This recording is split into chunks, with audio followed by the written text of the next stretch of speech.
What is going on, guys? It's the Mad Dragon coming at you with a short but hopefully quite fun video today. We're going to go over the fantasy team for round 1 of the Six Nations. Now, this is the official Guinness Six Nations Fantasy League, not the Super Brew one. Obviously, the Super Brew one is a massively competitive league on the channel. We'll be going over those results on Monday. But because we've started this year doing the Guinness Six Nations one, I thought it'd be fun to sort of show off the team, go over my thought process on why I picked the players, and this way you guys can see how I've come about picking the players if you're a bit new to the fantasy world. Now, the Guinness Six Nations is a brand new one to me. They've got new rules. It's completely different to the Super Brew one. You have less players to choose from each team. You have a salary cap. You have super subs. There's a lot of other stuff going on. So I thought it'd be fun to make a video and check out the team that I have gone for. Now, I've given myself one extra sort of barrier to work around, which you guys don't have to by any means. I've actually picked players in the exact position they are playing. I'm going to try and do this throughout the entire Six Nations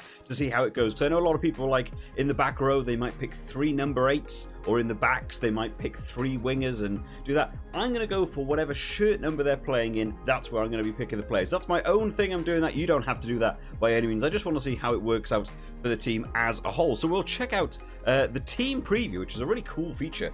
But I like that they added into the Guinness one, so we can actually go through and have a look at it. So there is my back 3. Tommy Freeman, Ramos, and Duhan van der Merwe.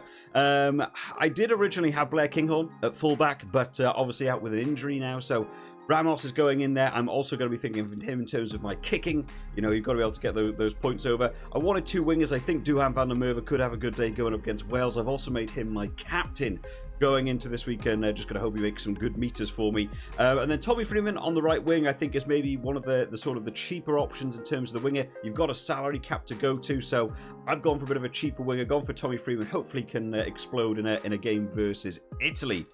In terms of the centres, Hugh Jones and Bundy Aki for me. This originally started out as Bundy Aki and Gary Ringrose. Obviously, Ringrose not in the squad either. And I thought, do I really want to stay with Henshaw? Do I want to go double Irish centres? Obviously, not having Kinghorn at fullback, I had 1 extra Scotland space, so I've gone for Hugh Jones. I think Tui Pelotu working alongside him. We've seen that pop pass and he goes over for tries in last year's Six Nations. I can see Hugh Jones maybe getting a couple of tries against Wales. Bundy Aki's just going to be your hard carry in 12. Straight at the line as hard as you can. I'm sure he's going to have a lot of possession and hopefully get some good meters. Maybe a try or 2. It'd be nice to see. We saw him get tries in the World Cup, right? In the halfback partnership, Jalibert going in alongside of Alex Mitchell. Again, wanted a slightly cheaper scrum half. I know a lot of people were already picking Dupont before he announced that he wasn't, going to be in the team and what have you.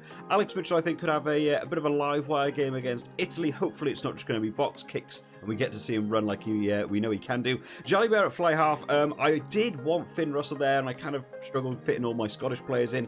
Jalibert again, I can see him being a bit of a playmaker, so hopefully that's going to pay off for me, even if he's not going to be, kicking towards the posts or what have you. In the back row, Ben Earl goes in the number 8 shirt, and then I've surrounded him with the Irish backs as well, with Josh van der Fleer at the 7 shirt and Peter O'Mahony in the open side flanking out. Yeah, there's lots of players you'd want to be in there. I wanted Caelan Doris, but I wanted to have Ben Earl going against Italy, so that took my 8 shirt. I can't move him to a different position because he's playing in the 8 this week. That's just my own rules. Matt Fagerson could be another solid choice here, I think, going into this week. Hopefully Josh van der Fleer and Peter O'Mahony are going to be, picking up the ball hard. Ben Earl, I'm expecting hopefully to make some big meters. We've got to see him in open play before. Hopefully that'll pay off for me. Hopefully it'll be okay. In the lock department then, this is where I saved a bit of my budget going into this one. I know a lot of people are, picking a Toje and Tygburn and people like that. I'd already used a lot of my big money players further back and around the rest of the team. So instead this way, I went for some slightly cheaper options. So I also think actually might be sort of flying under people's radars a bit. Ollie Chesham is, a solid player in that England line-out. I think he should be able to do pretty much just as well as a Toje, even though he's about half the cost. And then Joe McCarthy getting in there. My theory is if Tygburn does well in the line-out, Joe McCarthy should be doing well in the line-out, and hopefully I'll sort of redeem some points, but a bit of a cheaper option to give me a slightly larger budget. And then in my front row, I've gone for 2 French props. I'm expecting a power game from France in that scrum, so I've gone for Cyril Bay and Antonio, both sides of the prop department there, and Cyril Bay also in terms of breakdown and jackling. I'm actually not sure if you get points for turnovers and stuff in the Guinness one, but hey, we'll see how he gets on by the end of the round. And then in terms of hooker, I've seen a lot of people picking Moavaka. I don't think it's a bad move at all. I've gone for George Turner. I've been seeing how the Scotland teams have been working at club level, driving mauls, getting tries against that. The Wales forwards looking a little bit flimsy in terms of how they're going to defend that maul. I've gone for George Turner, thinking he might be able to get some tries off the back of the maul. So that's going to be my main setup for my team. Now, there is something else to go over, which I've never done before. They have these other rules in the Guinness one, which is down here. You have your captain, who I've gone for Duan van der Merwe, hoping that boy's going to be carrying hard. You also have a super sub that you have to choose every week. Now, your super sub, if they come on from the bench, their points get multiplied by 3. But if you put your super sub on someone that is playing, their points get halved. So, you know, sort of gain and loss sort of situation. I've gone for Jack Dempsey as my super sub. My other option I thought could have been Julien Marchand. I'm wondering how that French pack's going to hold him against the Irish forward, though, in the second half.